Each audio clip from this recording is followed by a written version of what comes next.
Afternoon, Michael.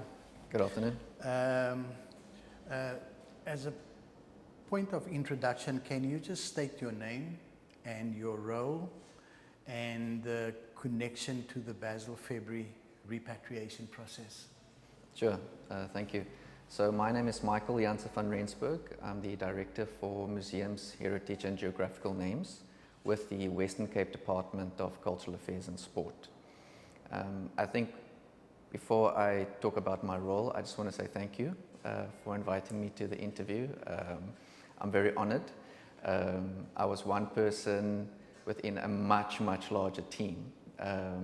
And this was obviously a multi-year and intergovernmental project that included elements of national, provincial and local government, and most importantly the families. And I see my own role as just one tiny component of all of this. So it's really an honor to be invited to the interview. My specific role, I had more than one. I think firstly from the official side, because I'm the director for museums, my role was to include museums as part of the process to facilitate the actual reburial of the remains once they were received and in the Western Cape. And then my second official role was to accompany the family members to Pretoria, where we had the two ceremonies, one at Waterkloof Air Base, where the remains was first brought back, and then the second was the presidential handover ceremony at Freedom Park. And then I think thirdly, if I could give myself an unofficial role, is the fact that I was very grateful to be part of the project because it gave me personally an opportunity to learn and grow. I mean, I was 10 years old in 1994. So for me, growing up, let's call it the second phase of my childhood, post-1994, and the first phase, pre-1994, I feel that there's still so much that I need to learn and reflect on, and that I would like to grow. And this project was more than just a project for me. It was something that I could get involved in to assist in my own personal growth and how I relate to others in our country. Wonderful.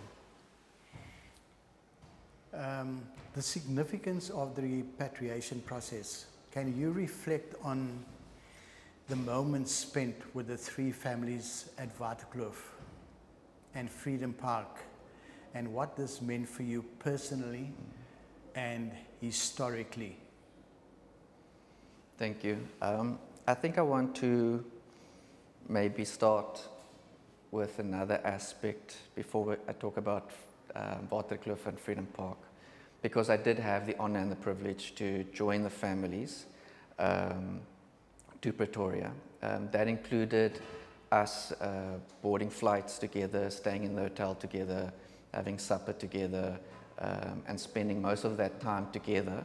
And then I was also honored enough to actually attend the ceremonies. But the one thing I think that stood out for me during all of that was the times when we sat down at the table, we had supper, and you invited me into your world, so to speak. I was privileged enough to hear about your experiences, how you reflected on the stalwarts that passed away, how you spoke about your brother Basil and everything that he's done for the country, and how that personally affected you and your life and your family. And likewise with the Damana family and the Mayoli family, I got to learn from their experiences. And for me, as a South African that grew up in a white household with a father whose father was an NG Kerk dominee, and whose mother's father was a white farmer. This was definitely moments for me that was very self-enriching, was very vital to my own personal growth and understanding. And I really appreciated the families for including me in those discussions. I really felt included, and I didn't feel as if the families were in any way inconvenienced or restricted with my presence there, although I had practically a very different experience from them. And I really appreciated that. Just the way in which you freely shared your experiences meant a lot to me. And that's something that I will always remember. What that's also helped me to do is, in my own personal life, is to talk to members of my family and my friendship groups who had different experiences.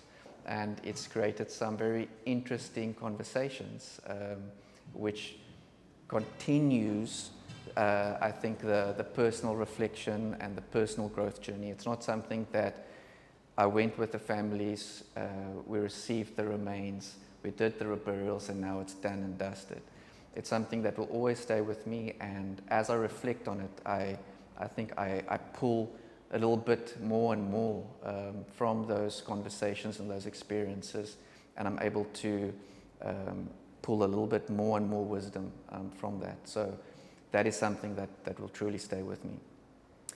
With the reflection on the ceremony at the Waterkloof base, where this was now when the remains for the first time landed back in South Africa, and we had the official military ceremony, sort of handing the remains in the coffins draped in the South African flag to the national government and the family.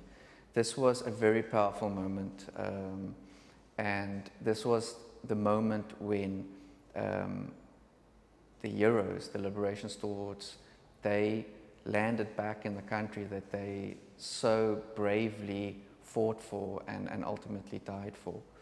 And I think that is something extremely special.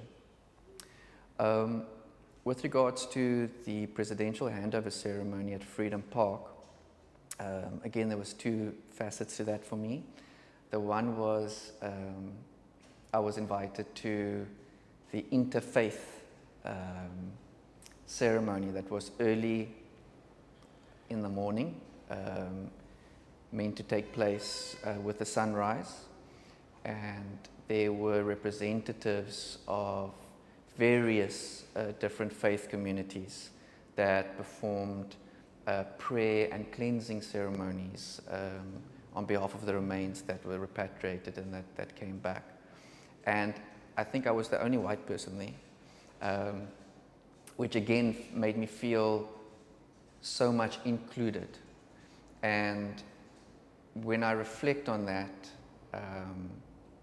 just the stark contrast in our liberation stalwarts who went into exile to fight for our country's freedom and democracy because they weren't included.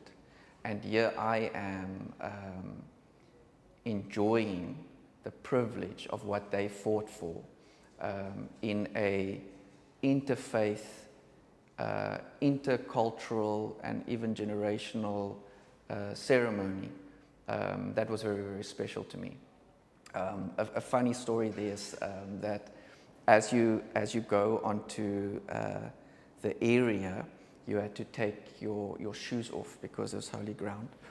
And I just remembered, just to myself, I did it. I don't think I said it to anybody. It's like, thank goodness I'm wearing my good socks today. There's no holes in it. That was just something funny in this massive moment that I recall and that I remember. That just brought a little bit of humor to this, I would say, very serious but very hopeful moment as well. Yeah.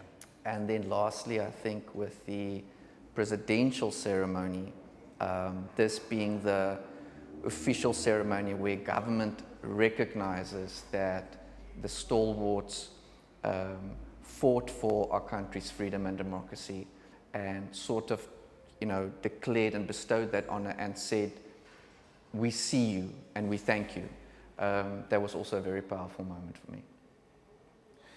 Michael, I remember the visuals so well. The morning, very early in the morning. I don't know. You guys must have left at about 4 o'clock in the morning or 5 in the morning.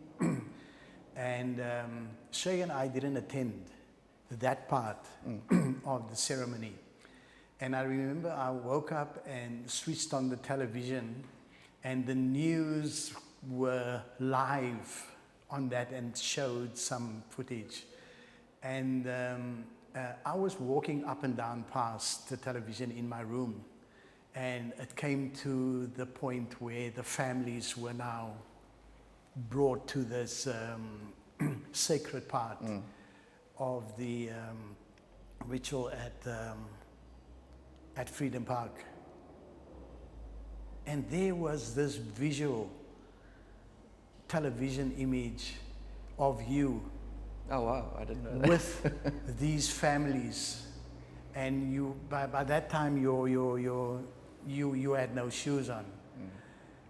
And it made me sit down on the bed and look at this, and I thought, wow, how powerful, how absolutely powerful. So if, as a person that were in exile myself, but to those fallen heroes, if they looked at that, that would have been loudly applauded and appreciated. So I think for you, having made that move and accepted that invitation to be there that morning with that, and really join in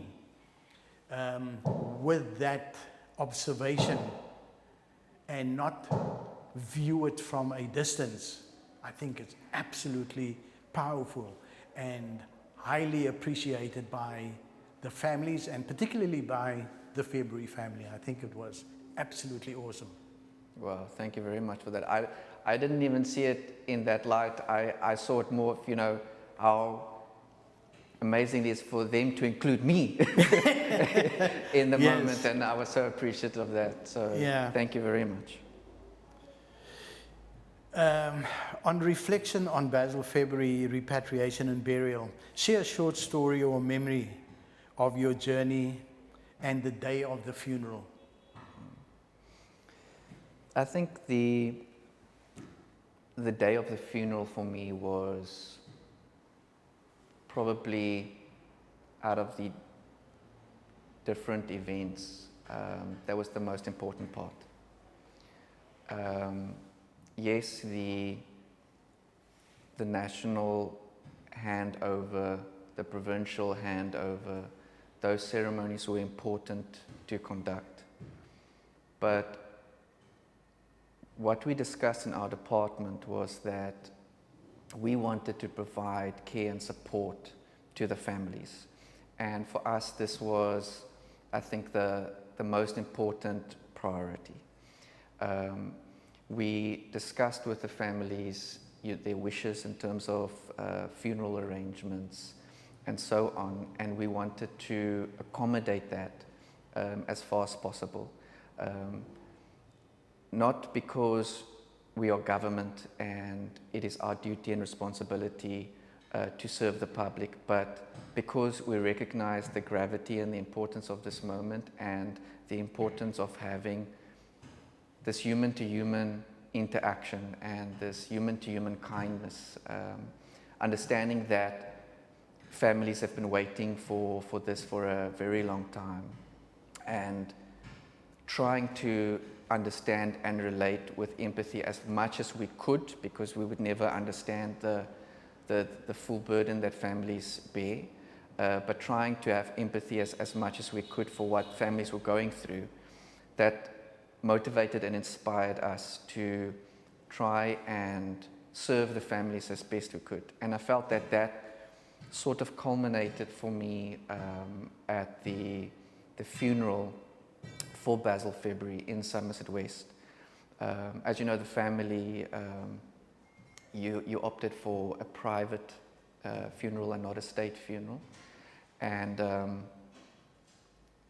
I think in my mind, that was so apt and so powerful, because the other ceremonies dealt with Basil February as the liberation stalwart, the liberation hero that fought for his country and ultimately died for his country. But the private family funeral, to me, that spoke of Basil February as a human being, as, and sorry if I get a little bit emotional, because it is emotional when you reflect on it, as a son, as a brother, ultimately an uncle.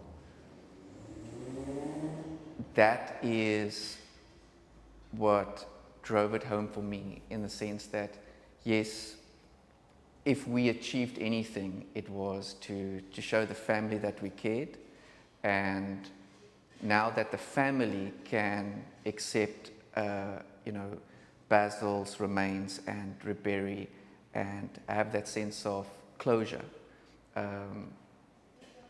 that was for me the important part. And as I heard you, Terry, you speak at the funeral, and Shay speak at the funeral, I just really felt that human-to-human interaction was truly there, and I felt that we achieved some aspect of what we set out to in demonstrating that we care enough to facilitate this process and to show you that there's extreme appreciation for everything that not just Basil went through and did, but you as a family also went through and did. Yeah. We appreciate, and we felt that. Yeah, so thank you. Michael, just in conclusion, your thoughts with a message of hope or gratitude to our nation. Is there maybe from this journey that you so wonderfully explained now, and the learning curve that you went through, is there maybe a message that you have in conclusion for our nation? I think, as I've said, the reflection and the learning will continue. It is not something that I went through personally once and will not reflect on again. It's something that will stay with me and continue to stay with me. But I think the personal inspiration that I take from Basil's legacy, and also the legacy of Patil Tamana and Madoda Mayoli, and what they stood for and died for, what they fought for. The inspiration that I take from there is that we as South Africans, we have in us that ability to stand up and fight for what's right. And as South Africa, we are always on a journey, hopefully, towards progress, increased inclusion, increased compassion and love for one another. And we understand that all journeys, they don't go in a straight line. Journeys take sometimes the wrong turn, sometimes a detour, sometimes you take a step or two back. And that could maybe be metaphorically of our country. We take some steps forwards, then we take a wrong turn maybe, and then another. But ultimately, we are on a good trajectory. And the legacy of Basil February shows me that there are people that will stand up and be counted, and stand up and do what is right for when we do take wrong turns, for when we do take a step back. And that ultimately gives me hope. And that challenges me as a South African to parallel my life against the life of Basil and the other stalwarts, and asking myself, they were willing to give the ultimate sacrifice so that I can have live in freedom and live in a democratic South Africa. And so what is going to be my contribution? Michael, thank you. Wonderful. Thank you very much. Thank you very much.